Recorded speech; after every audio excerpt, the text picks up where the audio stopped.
Florida's Governor Ron DeSantis is looking to eliminate property taxes for homeowners, a proposal that a New York Times op-ed warns could cost Republican suburban voters. What's driving this plan, and what's his response to critics? Florida Governor Ron DeSantis is here in person.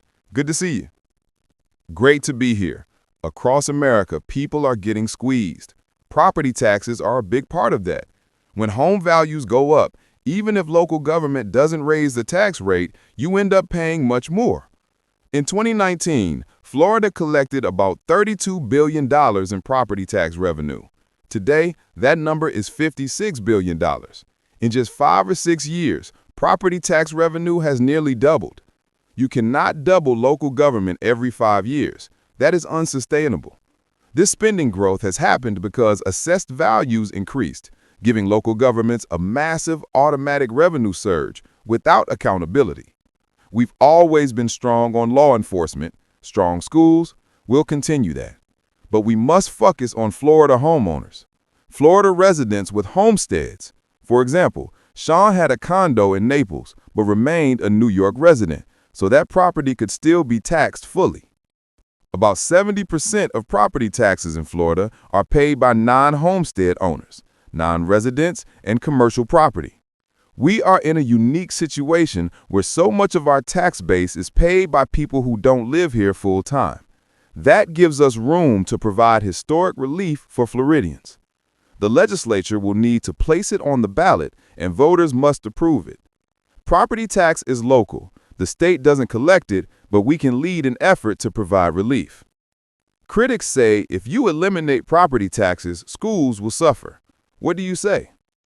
Snowbirds, wealthy seasonal owners, investment properties, Airbnbs, they will still be taxed. Counties like Miami-Dade and Palm Beach are financial powerhouses. They won't suffer. We also have a large state surplus. Why wouldn't I use that to help Florida homeowners?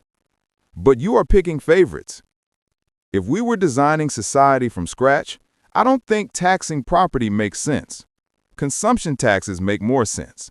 But Florida is where it is. We think Floridians should have constitutional protection for their primary home. Young families are being crushed. They buy a home, but their neighbor who bought 10 years earlier pays a fraction of their taxes simply because of assessment timelines. If voters approve this, homestead protection will be written into the Florida Constitution. We also don't want investors buying 12 homes, turning them into Airbnbs, and being rewarded. Those properties remain taxable, but a family's primary home would not be taxed.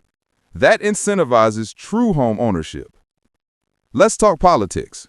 What warning signs do you see in the off-year elections?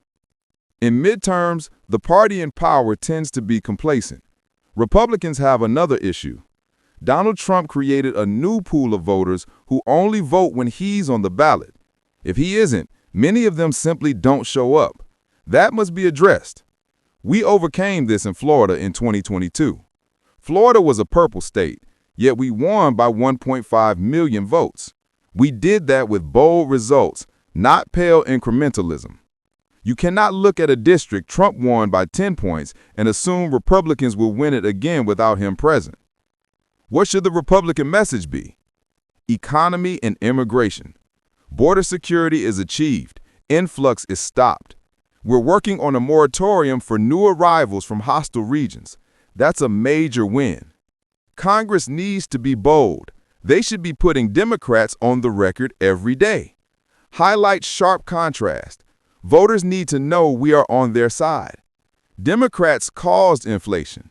They now pretend they had nothing to do with it.